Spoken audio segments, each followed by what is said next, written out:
के लिए धन्यवाद। शानदार महिमा भाव देते यीशु के मीठे पवित्र नाम में इन बच्चों के लिए हर खुशी मंगल मांगते। आमीन आमीन। प्रभु जी आपके दोबारा आगमन तक ये बच्चे आपके विश्वास और वचन में बने रहे। आमीन आमीन। चलिए हम यीशु वाही के लिए प्रार्थना करते हैं। जिन लोगों ने वाही बताया उन लोगों के लिए हम सब प्रार्थना करते हैं। धन्यवाद यीशु राजा, धन्यवाद पिता परमेश्वर यहोवा खुदावन, आपको धन्यवाद करते हैं प्रभु जी। इन लोगों के लिए प्रार्थना हम लोग करते हैं। ये लोग वाही का पात्र बना, इसका धन्यवाद। आगे भी ये लोग वाही का पात्र बने यीशु मसीह के शांति नाम में पिता। इनके जीवन में एक से बढ़कर एक चमत्कार करना, ताकि पर सप्ताह एक वाही का पात्र बन सके। जो लोग अपना वाही नहीं दे पाए प्रभु जी, उन लोगों को वाही को पात्र बनाना और नेक्स्ट वीक ये लोग भी वाही का पात्र बने। प्रभु जी प्रार्थना सुनने के लिए धन्यवाद। शानदार महिमा भाव देते यीशु के मीठे पवित्र नाम में वाही देने वाले को और नहीं देने वालों को हर खुशी मंगल मांगते। आमीन। प्रभु जी आपके दोबारा आगमन तक ये मेरे भाई बहन आपके विश्वास और वचन में बना रहे। आमीन आमीन। जय मसीह। हम सब नया नियम के मत्ती के नया नियम निकालेंगे सब कोई।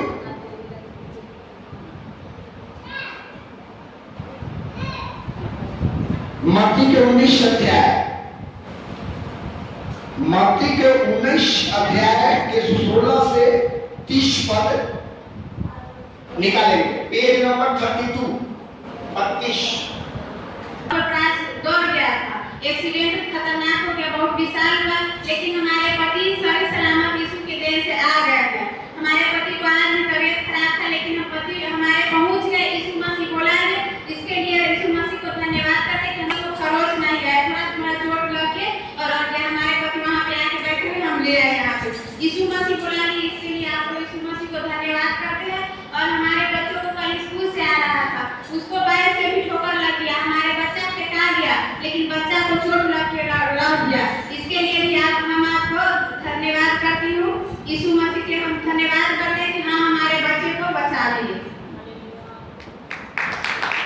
धन्यवाद। इस महान के जीवन में प्रभु से इनके जीवन को सर्वगामी तक बना रहा है, इसका धन्यवाद। सच में पिता परमेश्वर तू जीवित है पिता, और तेरा अनुग्रह हम सब पर हमेशा बना रहे प्रभु जी। जिस तरह इस महान के पति को, बाल बच्चों को हिफाजत किया, उसी प्रकार यहाँ बैठे तमाम मसीह भाई बहन के बच्चों को, पति को, पत्नी को, उनके सब चीज को पिता हिफाजत करना, क्योंकि तू वफादार पिता है पिता। तू कभी नहीं छोड़ने वाला पिता है, क्योंकि हम सबके हर चीज को जानने वाले हैं पिता। तू उठना, बैठना, चलना, फिरना हर चीज जानता है प्रभु जी। इस कारण से आपको धन्यवाद करते हैं प्रभु जी।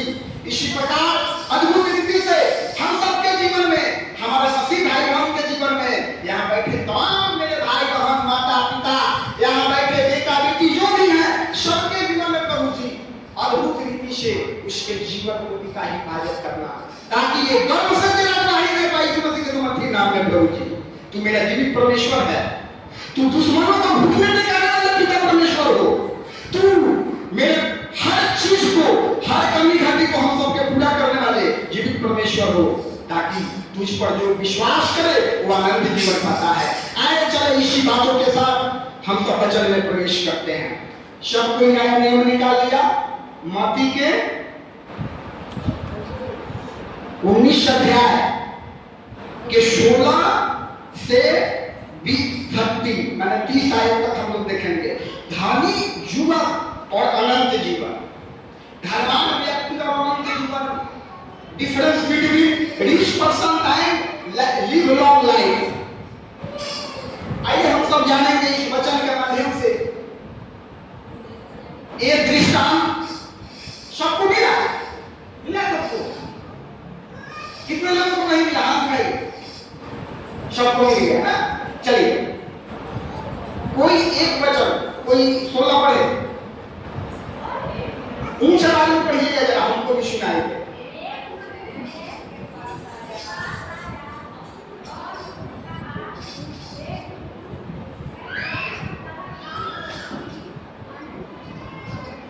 देखिए, एक जो व्यक्ति आया हम लोग जैसा साधारण व्यक्ति नहीं था, और वो खरबों का मालिक वाला व्यक्ति आया और परमपिता परमेश्वर का पुत्र से पूछा। एक मनुष्य यीशु के पास आया और उससे कहा, हे गुरु, मैं कौन सा भला काम करूं कि अनंत जीवन पाऊं? देखिए कहा गया है, वो सुख नहीं अमीरी में, जो सुख पाया मैं यीशु भजन में, जो सुख पाया मैं गरीबी में, वो सुख नहीं अमीरी में। प्यारे बंधु, मेरे बहन भाई, कभी कभी अपने जीवन को अवलोकन करिएगा, रियलाइज करिएगा। ज्यादा धन संपत्ति भी हम सबको प्रॉब्लम्स बना देता है। ये सियानो, अगर हम सबके पास अगर बहुत धन आ जाए तो कहीं ना कहीं थोड़ा हम लोगों के अंदर अभिमान भी आ जाता है। किस चीज का? कि मैं धनवान हूं। और जहां अभिमान आता है वहां से पतन स्टार्ट हो जाता है, वहां से आप गिरना चालू कर देंगे। इस कारण इस दृष्टांत को आप गौर से सुनेंगे। बच्चे लोग निकल बाहर ना करिए, कृपया आके अपने स्थान पर बैठिए। सभी बच्चे आइए, ऐसे बच्चन में डिस्टर्बेंस होगा। आप सब लोग आइए, तो इधर बैठिए, बैठ जाइए सब लोग। नया नियम में मत्ती के 19 के 16 से 30 आयत में एक धनी व्यक्ति का दृष्टांत है। प्रभु यीशु उस धनी व्यक्ति के दृष्टांतों के अनुसार हम सबको इंगित करना चाह रहे हैं, हम सबको बताना चाह रहे हैं कि हमारे जीवन में जो चीज का कमी है, अगर आप परमपिता परमेश्वर का एकलौता पुत्र पर पूर्ण रूप से मानकर क्रम वचन तीनों से अगर बिलीव करते हैं, विश्वास करते हैं, तो वो मिलेगा ही। लेकिन एक और अनंत जीवन होता है जो आत्मिक ज्ञान होता है। इस शरीर का संरचना कैसे होगा ये विज्ञान भी जानता है, लेकिन विज्ञान वहां फेल हो जाता है जहां आत्मा की बात आती है, अंतःकरण। चूंकि ये शरीर 5 तत्वों के मिलने से बना है, क्षिति जल पावक गगन समीरा पंच रचित धर्म शरीरा। 5 तत्वों के मिलने से शरीर का निर्माण हुआ। वो तत्व कौन सा है? जल है, अग्नि है, ये धरती और ये जो आकाश, ये नीर माने जल। ये 5 तत्वों के मिलने से शरीर का निर्माण हुआ। जब इस शरीर से जब आत्मा निकल जाता है तो हम सब सुविधा अनुसार कहीं दफनाया जाता है, कहीं जलाया जाता है। तो आग, ये शरीर 5 तत्वों में विलीन हो जाता है, हवा में, आग में, मिट्टी में, जल में, तमाम प्रकार जो भी है उसमें विलीन हो जाता है। उसी प्रकार ये आत्मा का एक जगह होता है। आत्मा का कहाँ जगह होता है? परमपिता परमेश्वर का धाम, जिसको हम लोग स्वर्ग कहते हैं। जिस रीति से जब शरीर में हम लोग रहते हैं तो इस शरीर से न जाने जाने अनजाने में कितने हम सब पाप पर बैठते हैं, न जाने कितने अधर्म की कामें करते हैं। अगर हम सब अधर्म की कामें करते हैं तो वहां आपका वही खाता निकलता है, उसी हिसाब से आपका दंड का प्रोविजन चलता है। अगर हम नेकी काम करते हैं उसी हिसाब से सिंहासन की गद्दी मिलता है। उसी दृष्टांत में प्रभु यीशु एक धनी व्यक्ति के बारे में ये दृष्टांत बता रहे हैं। एक मनुष्य यीशु के पास आया और उससे कहा, हे गुरु, मैं कौन सा भला काम करूं कि अनंत जीवन पाऊं? वो सर्वगुण संपन्न है, उसको किसी चीज की कमी नहीं है, लेकिन अंदर क्या सामान तलाश है। उसके घर में धन, सोना, चांदी सब चीज भरा होता है। दुनिया की सर्वशक्तिमान वो धनवान व्यक्ति के नंबर 1 स्थान में आता है, फिर भी उसके मन में चैन नहीं है, मन में वो क्या बोलते हैं, शांति नहीं है। वो प्रभु यीशु कहीं प्रवचन कर रहे हैं, अपने चेलों के साथ बैठे हैं और वहां आता है भीड़ के छिड़के हुए और कहता है, हे गुरुदेव, आप मुझे बताएं अनंत जीवन आखिर होता क्या है? यहाँ हम सब बैठे हैं, किसी को मालूम नहीं अनंत जीवन होता क्या है। आप लोग यही समझते हो ना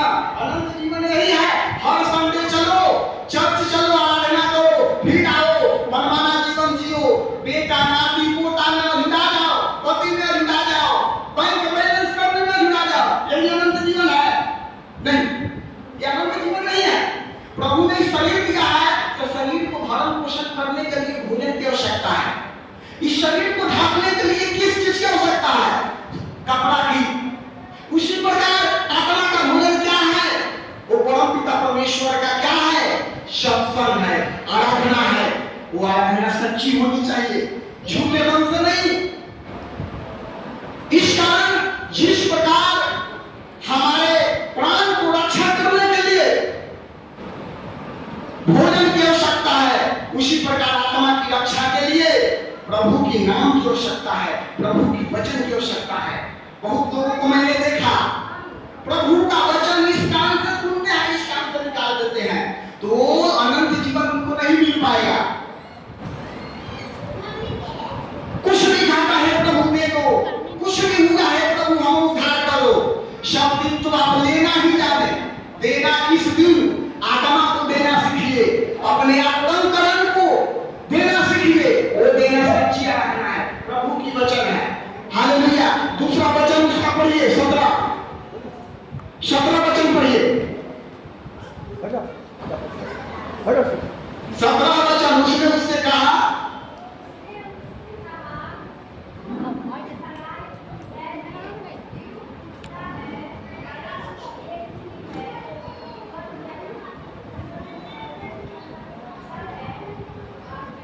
सुनिए, देखिए परम पिता परमेश्वर के इकलौता पुत्र क्या कह रहे हैं?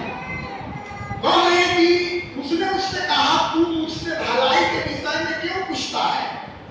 भला तो एक ही है, यदि तू जीवन में प्रवेश करना चाहता है, अर्थात अनंत जीवन पाना चाहते हो, तो मेरी आज्ञा को मान।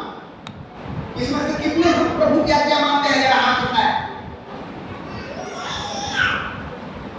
चलिए, धन्यवाद। जो लोग हाथ नहीं उठाए, इसका मतलब वो लोग प्रभु का अनंत जीवन में प्रवेश करना नहीं चाहते ना। इस कारण प्रभु का जो, अगर आप सच्चा ईसाई है तो प्रभु के वचन को अपने जीवन में उतारना चालू करिए, और देखिए आपका जीवन में एक से बढ़ के एक क्रिया कर होगा। ये मैं नहीं बोलता, आपका ये बाइबल बोलता है। अगर प्रभु का चमत्कार आप देखना चाहते हैं और अनंत जीवन उस वर्ग में आप प्रवेश करना चाहते हैं, तो प्रभु का जो दिया हुआ आज्ञा है पालन करना होगा। अगर आप पालन करते हैं, और प्रभु की क्या क्या आज्ञा है, कृपया आप रोज, अगर बहुत आप बिजी आदमी है तो कम से कम रोज बाइबल 10 मिनट पढ़िए। 10 मिनट नहीं तो 5 मिनट पढ़िए, रोज 5 ही वचन पढ़िए। देखिए आपके जीवन में वो सुधार होगा। बाद में आप वही का पात्र बनिएगा। उससे भी आपको समय नहीं है तो जब आप बिस्तर पर जाते हैं, सोते वक्त बगल में बाइबल रखिए और प्रभु का कम से कम 5 वचन पढ़ कर जरूर सोइए। उसके बाद अभिवादन करिए, बिछौने पढ़िए, फिर वचन पढ़ के उठ जाइए, फिर उसके बाद जो काम करना है करिए। तो परम पिता परमेश्वर का इकलौता पुत्र कहते हैं, अगर तू अनंत जीवन पाना चाहता है तो मेरा आज्ञा मानना होगा। मेरा आज्ञा था परम पिता परमेश्वर का आज्ञा, क्योंकि जो प्रभु यीशु प्रवचन करते थे, जो कुछ कहते थे, जो भी चमत्कार करते थे, उनके आदेश से ही करते थे, उनकी मर्जी से ही कहते थे तू जा चंगे हो जा। तो परम पिता परमेश्वर का आदेश से ही किसी को चंगा कर देते थे। इस कारण प्रभु का आज्ञा सुनना और मानना दोनों में डिफरेंस है। सुनते बहुत लोग हैं, लेकिन आज्ञा पर चलना बहुत कठिन है। इस कारण अगर हम ईसाई हैं, सच्चे मसीहत को मानने वाले हैं, तो प्रभु का एक वचन अपने जीवन में धारण करें।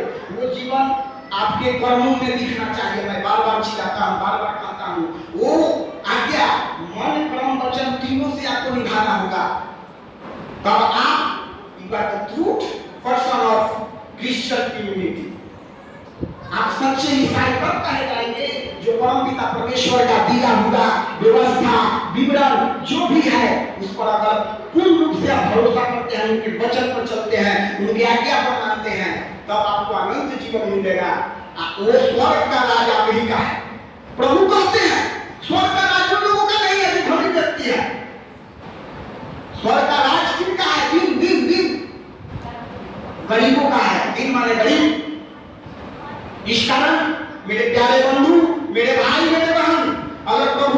राज्य में आप प्रवेश करना चाहते हैं तो आपको प्रभु के हर आज्ञा को मानना, आपको स्वीकार करना होगा। मैं बार बार कहता हूं, यहां से जाने के बाद आप मनमानी जीवन नहीं जी सकते। मनमानी जीवन जिएंगे आप परीक्षा में पड़ेंगे। अपने प्रभु का दिया हुआ आशीष के अनुसार, अभिषेक के अनुसार आप भलाई का काम करें। प्रभु का आज्ञा क्या है? भलाई करना। प्रभु का आज्ञा क्या है? चोरी न करना। प्रभु का आज्ञा क्या है? किसी बहन बात नहीं करे। वचन पर ध्यान दीजिए, वचन इंपॉर्टेंट है। बच्चों से घर जाकर बात करेंगे। हालेलुया, बोलिए हालेलुया, हालेलुया, हम भटक रहा है। Hallelujah, hallelujah, hallelujah, hallelujah. इस कारण प्रभु का आज्ञा है चोरी नहीं करना, झूठ नहीं बोलना, झूठी गवाही नहीं देना, अपने शक्ति अनुसार आए हुए अपने दरवाजे पर अतिथियों को सेवा सत्कार करना, अपने शक्ति अनुसार दिन दुखियों को सेवा करना। अगर प्रभु ने आपको उस लायक बनाया है, आप अपना जीवन को मन कर्म वचन तीनों से सेवा में लगाइए। प्रभु ने आपका आर्थिक स्थिति अगर मजबूत किया है तो आप धर्म से सेवा करें। अगर प्रभु आपका शरीर मजबूत दिया है तो शरीर से सेवा करें। अगर प्रभु आपको ज्ञान दिया है तो आप ज्ञान से सेवा करें। अब प्रभु आपको तीनों दिया है तो आप तीनों से सेवा करें। हालेलुया। 17 में प्रभु कहते हैं कि अगर तुम मेरा आज्ञा मानना चाहते हो तो सुनो कौन कौन सी आज्ञाएं हैं। यीशु ने क्या कहा?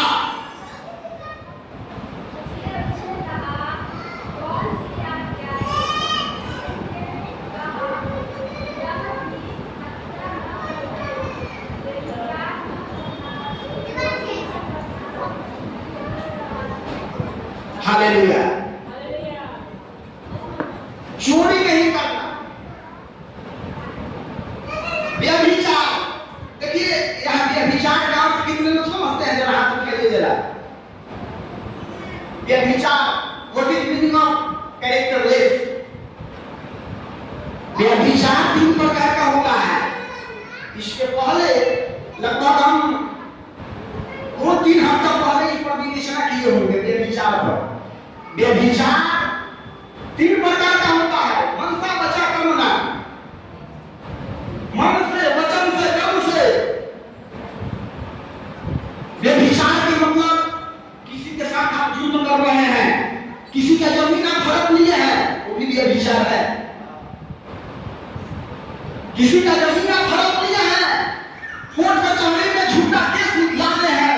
आप ये जानते हुए कि अगला कमजोर है, ये जानते हुए कि अगला हम से कमजोर है, हम डरा देंगे, फिर आप व्यभिचार कर रहे हैं।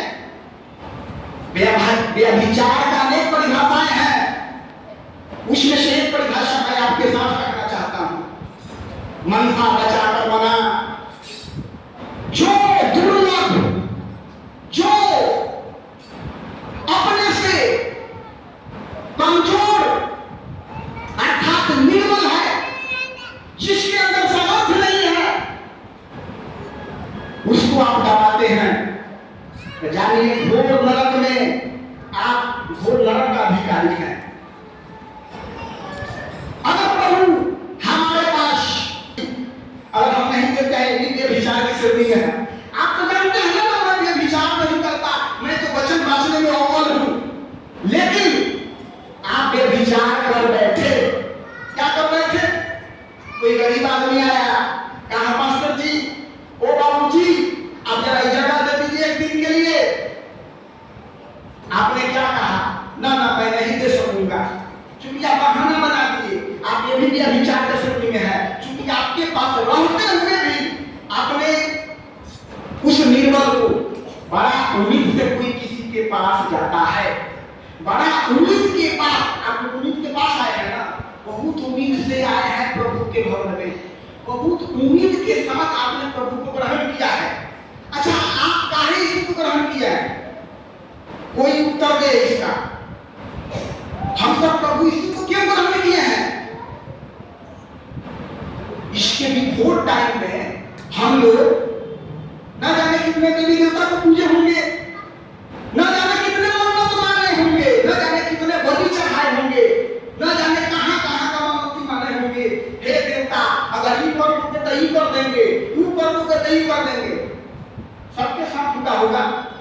आनंद भी हुआ है, लेकिन प्रभु यीशु को ग्रहण क्यों किया हम सबने?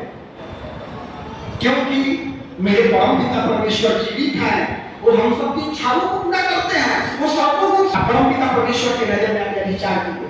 परम पिता परमेश्वर ने आपको उस लायक बनाया है।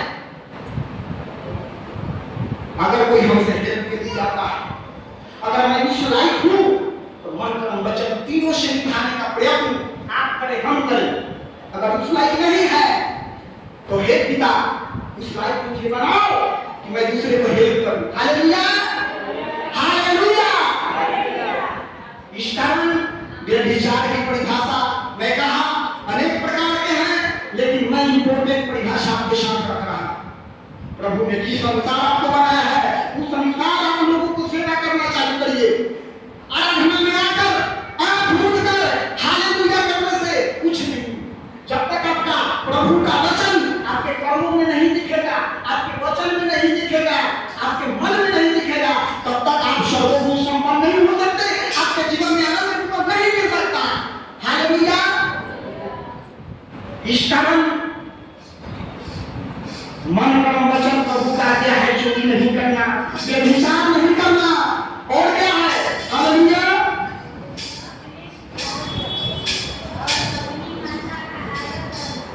और अपने माता पिता का आदर करना। हालेलुया।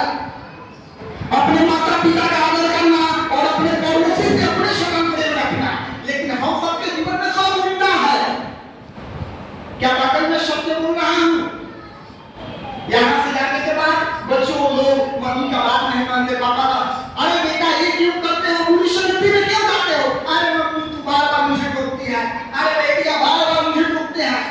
ला, ये क्या हम प्रभु का आज्ञा मान रहे हैं? नहीं मान रहे हैं। अपने पड़ोसी से क्या प्रेम रख रहे हैं?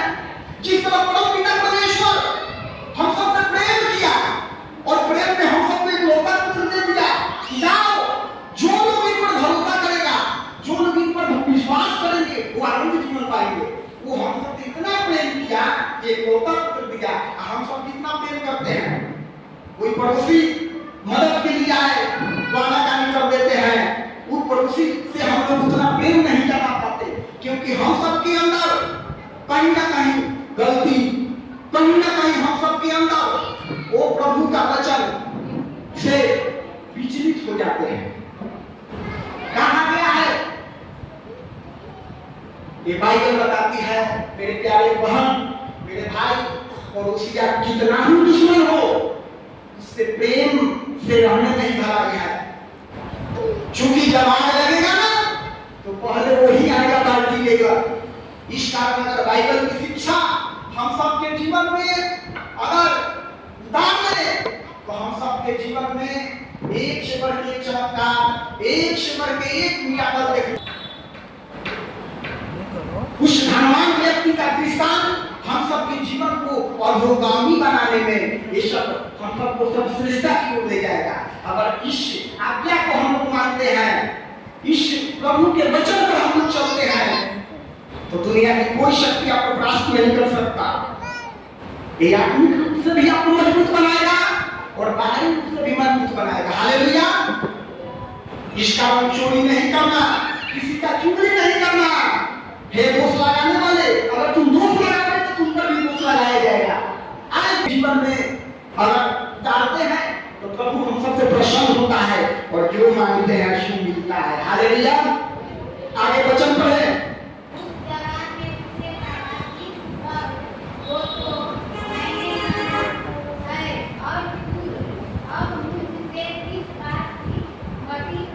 वो धनवान ये सब करता था। कौन कौन कौन किसने कहा? अगर आपका प्रेजेंट ऑफ माइंड यहाँ होगा तो आप इसका उत्तर देंगे। कौन किसने कहा कि हम सब कहना मानते हैं? इसका मतलब दिमाग यहाँ किसी का नहीं है, कहीं भटक रहा। एक धनवान व्यक्ति प्रभु यीशु के पास गया, कहा कि हे प्रभु अनंत जीवन मुझे कैसे मिलेगा?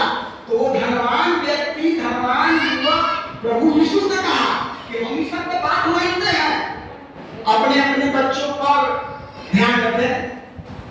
बच्चन बाचन में डिस्टर्बेंस, बात में पूरा चॉकलेट लेते हैं ना, शांति से सब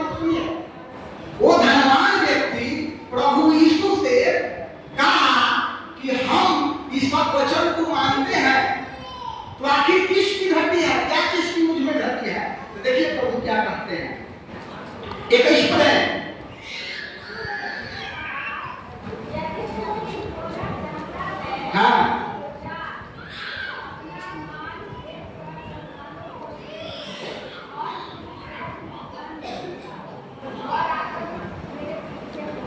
अब देखिए ये सब हम लोग प्रभु ने क्या किया, हर कोई मानना नहीं चाहता है। अरे हम इसको धन बेच कर दे दे, नहीं नहीं नहीं, ये हमारे पैसों पर ऐश करेगा, इस तरह की भावना सबके अंदर आता है। देखिए क्या हम सबको वचन हम सबसे बात करना चाह रहा है। यीशु ने उससे कहा, एक वचन ध्यान देंगे, यीशु ने उससे कहा यदि तू सिद्ध होना चाहता है, किसके जैसा सिद्ध? प्रभु यीशु के जैसा, परम पिता परमेश्वर के एकलौता पुत्र के ऐसा अगर हम सब सिद्ध होना चाहते हैं, तो उन्होंने कहा, तो धनवान व्यक्ति था, तो उन्होंने कहा अपना माल बेचकर सारे कंगालों को दे दो, तो तुझे स्वर्ग में धन मिलेगा। अब देखिए ये बहुत गूढ़ विषय है। प्रभु ने एक ऐसा आदेश फरमा दिया, उस धनवान व्यक्ति, वो धनवान व्यक्ति बहुत दुखित हो गया, यार हम यार कहाँ आ गए, ये क्या कह रहा है? पहले तो कहा चोरी नहीं करना, झूठ नहीं बोलना, पड़ोसी से प्रेम करना, हम सब करते हैं, लेकिन अभी तो कह रहे अपने धनवा से बेच कर गरीबों में बांट दो। तो उदास हो गया, उदास होकर चला गया। यही से रियल लोग स्टार्ट होता है। ये सब करते हैं, दिखाते कि ये सब करते हैं, झूठ नहीं बोलेंगे, चोरी नहीं करेंगे, लेकिन वक्त मिल जाए तो सब कर लेते हैं। इस कारण सच्चा मसीहत नहीं सिखाता, सच्चा मसीहत सिखाता है कि प्रभु जिस भाई को बनाया है लोगों की सेवा करना चालू करें। वही परम पिता परमेश्वर के एकलौता पुत्र यीशु कह रहे हैं उस धनवान व्यक्ति से। प्रभु जानते हैं क्योंकि ये जो है व्यक्ति क्या है, धन से संपन्न है, प्रभु उसका सेवा आर्थिक रूप से लेना चाह रहे हैं। किसके बीच? गरीबों के बीच। देखिए गरीबी एक बहुत बड़ा बीमारी है, गरीबी बहुत बड़ा अभिशाप है। गरीबों का जीवन देखिएगा, जिनको 3 वक्त का खाने का नहीं, उनका जीवन देखिएगा। अगर जो गरीबों का सेवा करता है, सब भक्ति से बढ़ के भक्ति है। प्रभु के आराधना में आ रहे हैं, वचन सुन रहे हैं, पास्टर की वचन सुना रहे हैं, ये सबसे बड़ी भक्ति गरीबों की सेवा है। जिसको खाने का नहीं है, उसको आप भोजन दे रहे हैं, आत्मा की तृप्ति कर रहे हैं, ये बहुत बड़ी सेवा है। इसका आप देखिएगा, बड़े बड़े लंगर चलाए जाते हैं, बड़े बड़े भोजन की व्यवस्था हर जगह वाला कहीं कहीं देखिएगा, वो सबसे अधिक सेवा कर रहे हैं। अनंत जीवन रिवर रूप से उन्हीं लोगों का है जो लोग आर्थिक रूप से किसी को सेवा करते हैं। जब धनी व्यक्ति से प्रभु यीशु कहे, अगर तुम मेरा आज्ञा मानना चाहते हो, अगर तुम सिद्ध होना चाहते हो, तो तुम्हारे पास जितना संपत्ति है वो बेचकर कंगालों को दे दो। कंगाल जो शरीर से भी कंगाल है, खाए बिना उसका शरीर का स्थिति खराब है, शिक्षा बिना उसका अज्ञानता घर में है, उनको तू दे दो। अब नहीं कि अपना संपत्ति अपना पैसा कहीं दे दे चले। दान वही देना है जो दान लायक हो। सुनिए, जब दान की बात आती है तो सब लोग विचलित हो जाते हैं। इस बात को बहुत लोग नहीं सोचते हैं, आखिर मुझे कहां दान देना चाहिए। ये भी दान के बारे में ही बता रहे हैं प्रभु यीशु उस धनी व्यक्ति से कि अगर तुम अनंत जीवन पाना चाहते हो तो अपना सारा माल बेचकर गरीबों को दे दे, यानी गरीबों को दान दे दे। अधिकार रूप से दान का अधिकारी कौन है? बहुत लोग हम लोग देखते हैं कि बड़े बड़े लोगों के पास बड़ा बड़ा चढ़ावा आता है, रियल रूप से देखा जाए वो सब मेरी नजर में सही नहीं है। मेरी नजर में प्रभु का बाइबल ये वचन कहता है कि गरीबों की सेवा सर्वोपरि सेवा है। प्रभु यीशु कहते हैं कि उस गरीबों में अपना बांट दे तो तू अनंत जीवन पाएगा। इस बात पर और उन्होंने कहा कि मेरे पीछे हो ले, क्या होकर कांगालों के बीच में अपना धन को बांट दे और हमारे पीछे हो ले तो तू अनंत जीवन पाएगा और तुझे स्वर्ग में सारा धन मिलेगा। परंतु वह जवान यह बात सुनकर उदास चला गया क्योंकि वो बहुत धनी था। इस बात पर हम सब भी उदास हो जाते हैं। जहां देने की बात आती है, जहां आर्थिक रूप से सेवा की बात आती है, अगर प्रभु ने उस लायक नहीं बनाया है तो कोई बात नहीं, लेकिन प्रभु ने उस लायक बनाया है, आर्थिक रूप से आपको स्ट्रॉन्ग किया है, तो आपको उदास होने की जरूरत नहीं है। आप जितना बोएंगे मेरी माँ, आप जितना बोइएगा मेरे भाई, उतना काटिएगा। हालेलुया। अगर आप 1 लाख रुपए काटना चाहते हैं तो उस हिसाब से बोइए। अगर 1 रुपया काटना चाहते हैं तो उस हिसाब से बोइए, क्योंकि जितना बोएंगे उतना काटेंगे। आपको बोना कहाँ है ये भी देखना है। आपको बोना कहाँ भी है। अगर उसर खेत में अगर बीज हम डाल दे तो फलता फूलता नहीं। हालेलुया। फलता फूलता बहुत कम है। तो आपका रियल बोया कहाँ जाना चाहिए, इस पर आपका अपने आत्मा से पूछने की जरूरत है और परम पिता परमेश्वर से प्रार्थना भी करने की जरूरत है कि परम पिता परमेश्वर मुझे अपने आर्थिक रूप से स्ट्रॉन्ग किया है। मैं आखिर बोऊं तो कहाँ बोऊं, मुझे अगुवाई कर। अगर दास के बीच में बोलना चाहता हूं तो मुझे अगुवाई कर, क्योंकि आज मैं बहुत दुख से कहना चाहता हूं, आज के बहुत सारे कलीसिया है ऐसे बंदे हैं जो विश्वासियों के दान दक्षिणा लेने मात्र के लिए बोलते हैं। ये बात हर कोई नहीं बोलता, मैं निठल्ले बोलता हूं।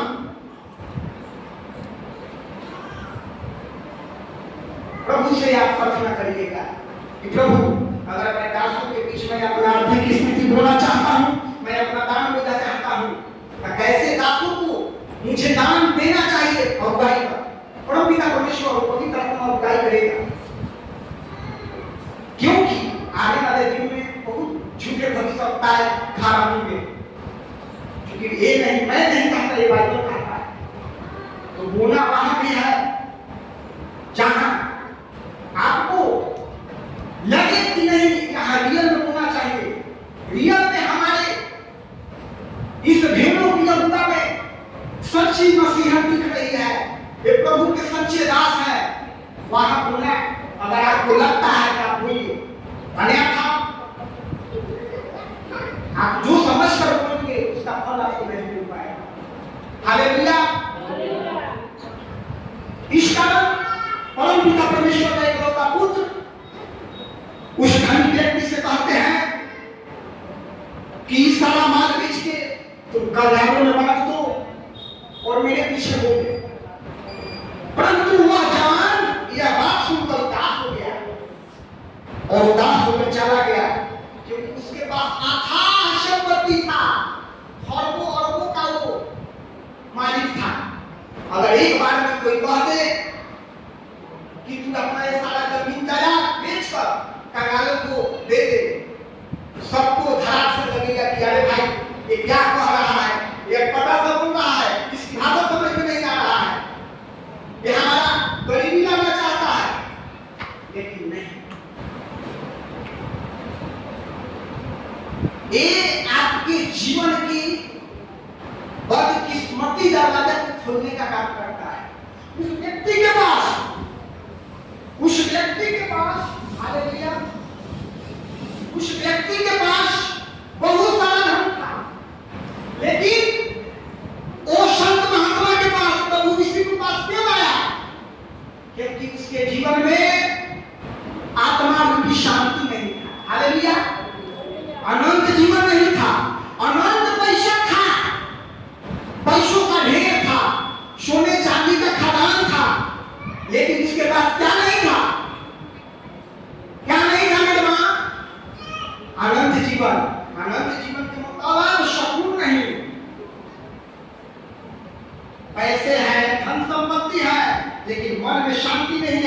बिछावन पे नींद नहीं आ रहा है, नींद की दवा खा रहे हैं, वो धन की शाम का मेरे भाई, वो धन की शिकार का, किस काम का?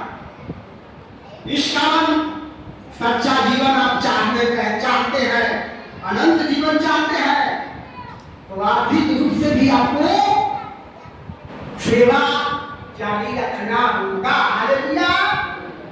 केवल वचन सुनने से, पास्टर जी वचन सुनाए चले गए, फिर आए, हर बंदे यही सर्किट, यही कीर्तन, यही घोड़ा के लीला में चल रहे हैं, हर बंदे आए, प्रार्थना किए, आराधना किए, चल दिए, लेकिन साथ साथ प्रभु के यीशु के पीछे चलना है, लेकिन प्रभु के वचन को पकड़ के चलना है। ये वचन क्या है समझ में आ रहा है ना? प्रभु क्या बोल रहे हैं? अनंत जीवन चाहिए, माइंड में शांति चाहिए, सुकून से आप नींद लेना चाहते हैं, तो आर्थिक रूप से सेवा करना जरूरी है। हालेलुया।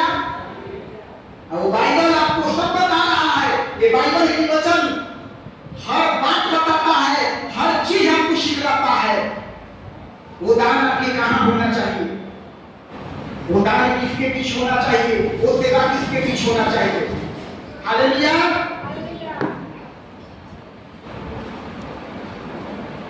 आगे वचन 23 पढ़िए।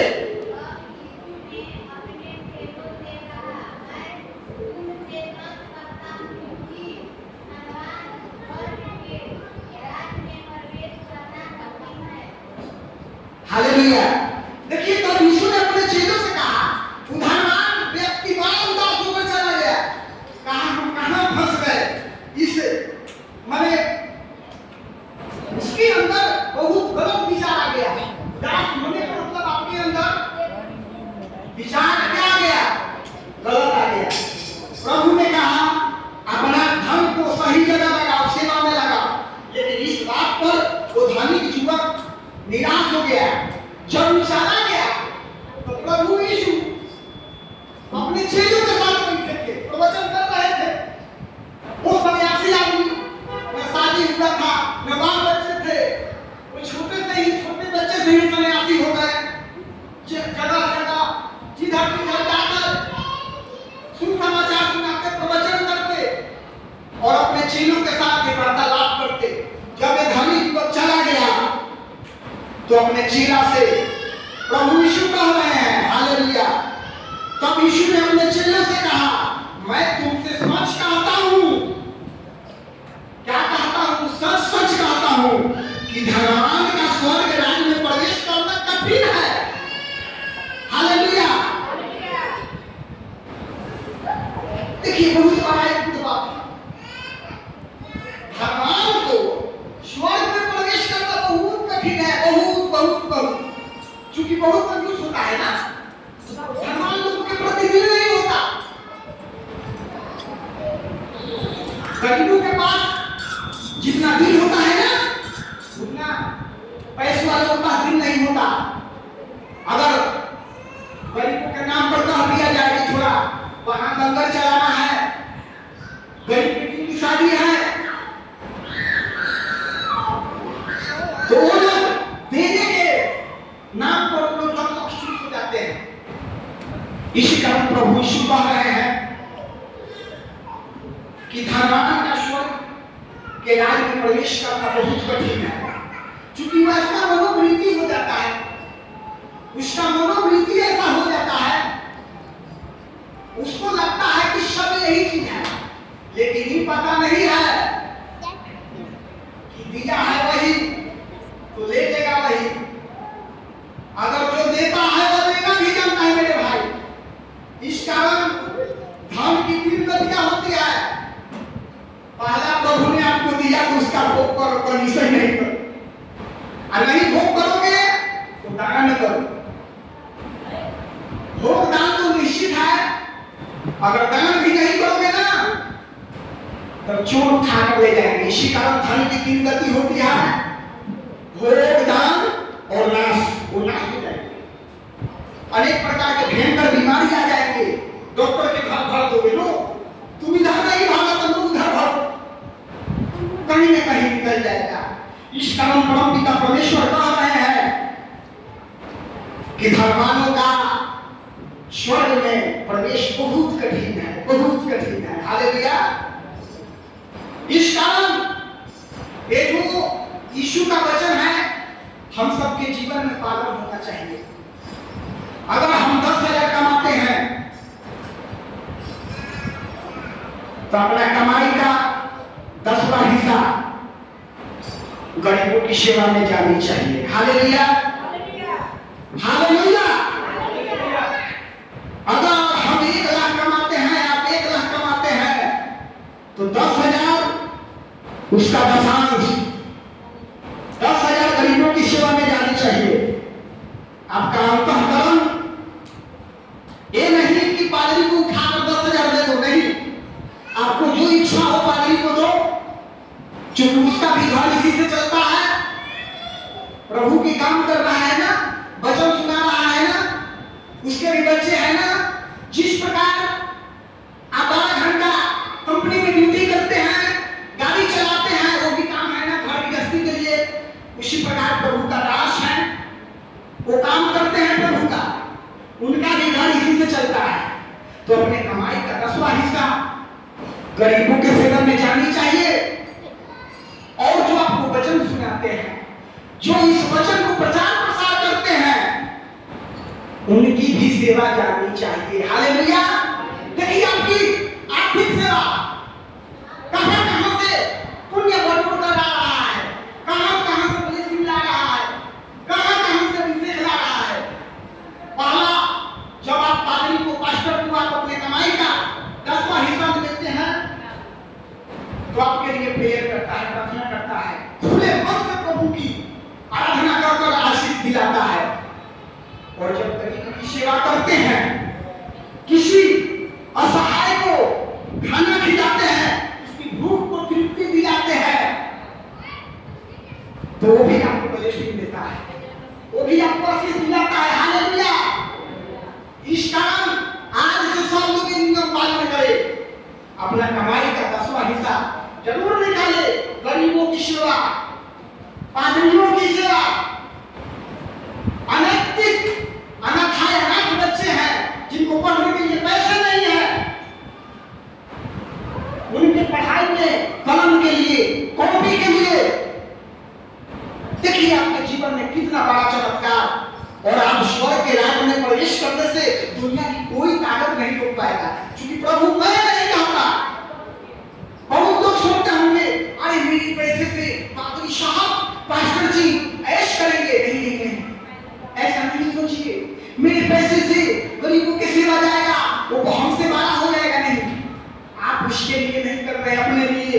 इस कारण पिता परमेश्वर कह रहे हैं धनवान को राज्य में प्रवेश करना कठिन है, क्योंकि सबके अंदर विचार यही आता है अरे मेरा पैसा तो ये ऐसे करेगा, हम इसको दे। नहीं, आपकी कमाई पर सबका अधिकार है। हालेलुया। अरे उस जीवन किस काम का? अपने खाते, अपने नहाए, अपने पेट भरे। वो कमाई, जिस कमाई से 10 लोगों का आत्मा तृप्त होता है। हालेलुया। जिस कमाई से 10 लोगों का पेट भरता हो, जिस कमाई से, आपकी कमाई से 10 लोगों का आशीर्वाद आपके जीवन में मिलता हो, वो कमाई सर्वश्रेष्ठ है। क्योंकि पेट पालना बहुत आसान है, लेकिन नेकी काम करना ये बहुत बड़ा कठिन है।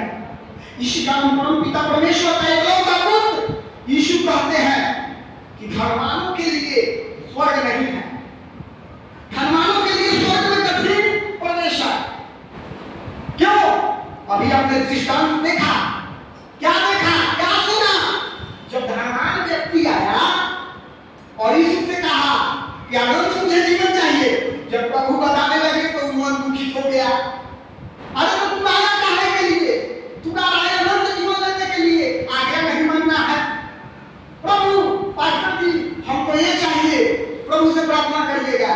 लेकिन प्रभु का वचन नहीं मानते तो कैसे आपके जीवन में ब्लेसिंग आएगा, कैसे आपके जीवन में चमत्कार होगा? हालेलुया। इसका परम पिता परमेश्वर एक ही वर्ड में कह गए धर्मानों के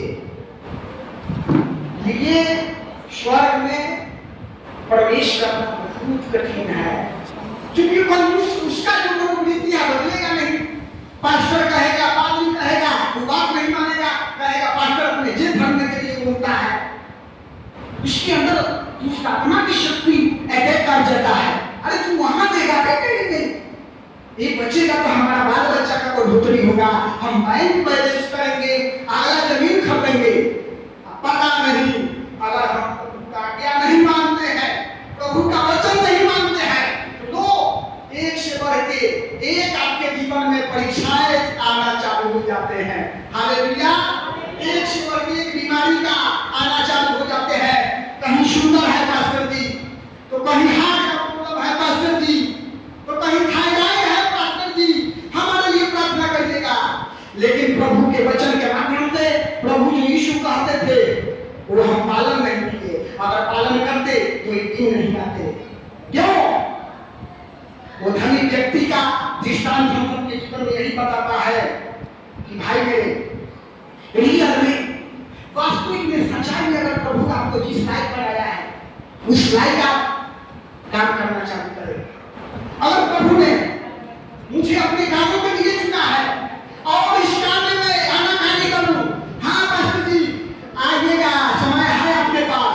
अगर पास्टर जी के पास समय भी हो, अगर पास्टर जी कहे कि ना भाई समय नहीं है, तो मैं देशद्रोही कर रहा हूं काम में, मैं प्रभु के काम में आनाकानी कर रहा हूं, तो मेरे लिए अभिशाप बन जाएगा।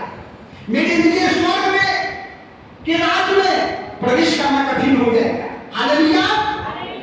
इस कारण अगर प्रभु ने मुझे वचन बांटने के लिए चुना है, प्रभु ने अपने काम के लिए चुना है, तो मैं ईमानदारी से काम करूं। प्रभु ने आपको आर्थिक रूप से मजबूत किया है कि ईमानदारी से आप दशांश निकालें। वो दशांश आपको हर जगह जाना चाहिए। हालेलुया। हालेलुया। गरीबों की सेवा, पास्टरों की सेवा, आए जाए मेहमानों की सेवा। कोई आपके द्वार पर आ गया बिना खाए, उसको विदा नहीं करो। अगर आपके घर में चावल के दाने हैं, वही बनाकर वही विदा कर जय हिंद प्रभु का विदा करो। अगर और प्रभु का आर्थिक स्थिति मजबूत किया हो तो सेवा राशि कुछ निकाल कर 100, 200, 500 रख दो, दे दो हाथों में, ये लीजिए। हालेलुया। क्योंकि ये आपकी सेवा है। ये मैं नहीं बोलता, ये बाइबल बोलता, प्रभु बोलता, प्रभु का बेटा बोलता। हालेलुया। अगर जीवन में आपको ब्लेसिंग चाहिए तो नहीं तो परीक्षा में पढ़ते रहिए, बीमारियों का देख लेते रहिए, दुष्ट आत्माओं का एक देख लेते रहिए, पादरी को फोन करिए, डॉक्टर के फोन करिए। इस कारण अनंत जीवन चाहिए तो आपको हर तरह से सर्वगुण संपन्न होना पड़ेगा। हालेलुया। ये नहीं कि आए वचन सुने, हर संडे को जाना है, और हाँ उपवास प्रार्थना भी अगर यहाँ उपवास नहीं चलता है तो अपने घर में हर फ्राइडे आप जितना देर आपका मन करे उतना देर उपवास जरूर रहे प्रभु की आराधना में। हर फ्राइडे के नियम हर लोग अपनाए अपने जीवन में। हाँ फ्राइडे तो जरूर 11 बजे के बाद ही भोजन करें। ये देखिए आपका नियम, ये आपका वसीयत, देखिए कितना आपके जीवन को आगे बढ़ा देगा। बहुत प्रभु की आज्ञा ये सब मानने योग्य है। अगर हम मानते हैं तो जीवन कभी परीक्षा में नहीं पड़ेगा, कभी किसी को भूल करके नहीं कहना होगा पति साथ में प्रार्थना कर दीजिएगा। ये दिक्कत है, हमारे घर की स्थिति ऐसी है, बच्चों को फीस नहीं जुटा पा रहे हैं, एडमिशन चार्ज देना है, बच्चों को आगे पढ़ाना है, पास्टर जी पर प्रार्थना करिएगा। ये कहने का नौबत ही नहीं आएगा। हालेलुया। जो बार बार ये कहते हैं जानो, उनके जीवन में ये सब नहीं है, प्रभु का वचन नहीं है। प्रभु का वचन ये आपको सेवा बहुत बड़ी आगे बढ़ाता है। इस कारण आज से सब लोग अपने जीवन में प्रण करिए। कितने लोग प्रण कर रहे हैं? जरा हाथ उठाकर हमको बताएं। अपने जीवन में कितने लोग प्रण कर रहे हैं कि अपना कमाई का हिस्सा गरीबों की सेवा में जाना चाहिए? कोई नहीं। हालेलुया। ये नियम आप रखिए, आपका कमाई का 10वां हिस्सा गरीबों की सेवा में, सबकी सेवा में जाना चाहिए। आपको ब्लेसिंग जीवन मिलेगा। अगला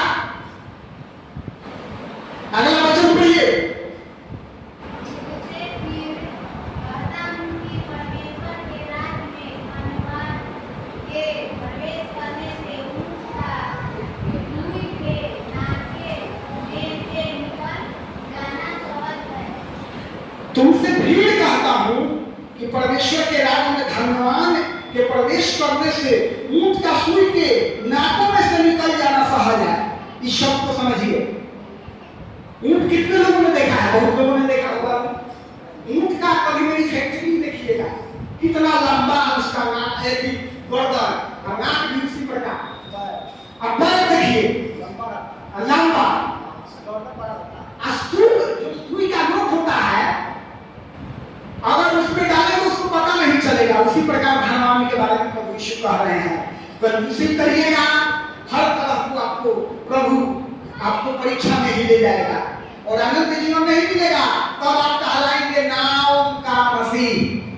कहा गया है मुंह में यीशु, बगल में छुरी, मुंह में यीशु। धन्यवाद धन्यवाद यीशु, धन्यवाद। मुंह में लेकिन बगल में छुरी रखे हैं। छुरी रखने का मतलब कंजूसी रखे हैं। इस कारण कंजूसी रूपी शैतान को भगाना होगा। कंजूसी रूपी शैतान को भगाना होगा और प्रभु के वचन रूपी प्याला को धारण करना होगा। तब आपके जीवन में उद्धार संभव है। कहीं तो आते रहिए, जाते रहिए, कुछ नहीं संभव है। इतना लोग कहते हैं पास्टर जी मैं 10 साल से प्रार्थना कर रहा हूँ, मैं प्रभु को इतना साल से हूँ, कुछ चमत्कार नहीं दिख रहा। अरे कैसे दिखेगा? आधा अधूरा ज्ञान बहुत खतरनाक होता है मेरे बाप। अधूरी सुधार में विपत्ति आता है। हालेलुया।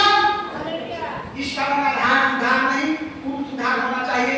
आधा अधूरा ईसाई नहीं बनिए, आधा अधूरा पीछे नहीं चलिए। प्रभु इसी को चलना है तो पूर्ण रूप से चलिए, प्रभु के वचन में चलिए। अभी नहीं केवल सुनना है पास्टर जी हर संडे आकर कह कर चले जाते हैं, आधार नहीं करते, तो ये सब बेकार है, सब कोई फल नहीं मिलेगा। जीवन के पुस्तक में आपका नाम नहीं रहेगा, उस स्वर्ग के राज्य में प्रवेश आपको नहीं मिलेगा। प्रभु आगे कहते हैं, यीशु ने उनकी ओर देखकर 25 ना, हेलो, हाँ,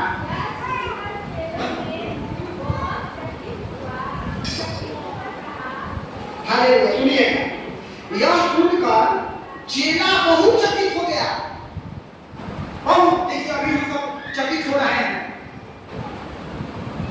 हम सब चकित हो रहे हैं, उसी प्रकार चेला भी चकित हो गया। अरे प्रभु आप क्या कहते हैं? धनवान व्यक्ति सुई के नोक के बराबर होता है आपके राज्य के लिए। उस चेला को भी उस समय ज्ञान नहीं है।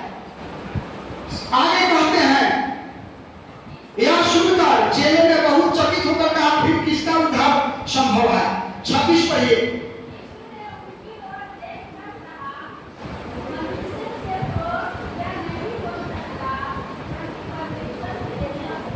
हाँ, जब चेले इस बात को सुनकर आश्चर्यचकित हो गए और बोले प्रभु तो किसका उद्धार संभव होगा?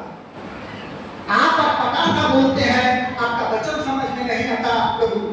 आप कभी ये बोलते हैं, कभी वो बोलते हैं, ताकि उद्धार होगा किसका? तो प्रभु कहते हैं, यीशु ने उनकी ओर देखकर कहा, मनुष्यों से तो यह नहीं हो सकता, परंतु परमेश्वर से सब कुछ हो सकता। परमेश्वर से सब कुछ संभव है। कब? जब हम प्रभु परमेश्वर के कारण अनुसार चलेंगे। हम सबसे नहीं हो सकेगा, हम जानते हैं, लेकिन परमेश्वर से जब प्रार्थना करेंगे, हे पिता हमको सेवा के लायक बनाओ, हमको इतना है कि लोगों को मैं देंगे लायक बनाओ। जब आप प्रार्थना इस तरह करेंगे, प्रभु आपका दिन इतना अच्छा बना देगा। हालेलुया। 27 पढ़िए।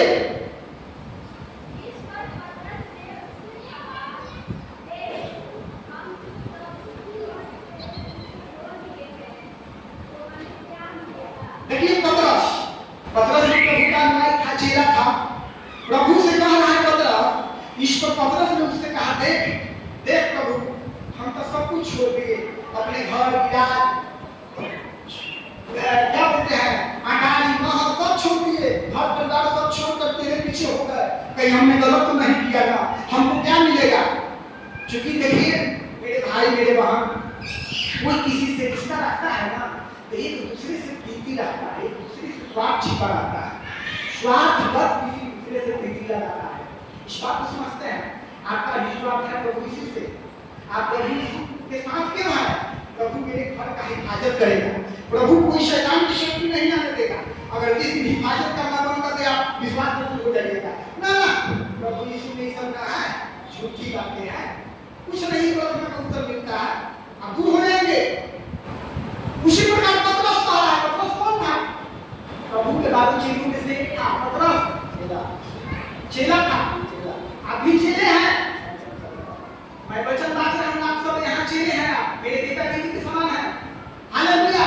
जितने भी नबी होते हैं, जितने भी प्रभु का वचन बातचीत वाले होते हैं, प्रभु का अवतार होते हैं, प्रभु यीशु के कहना अनुसार नबी होते हैं।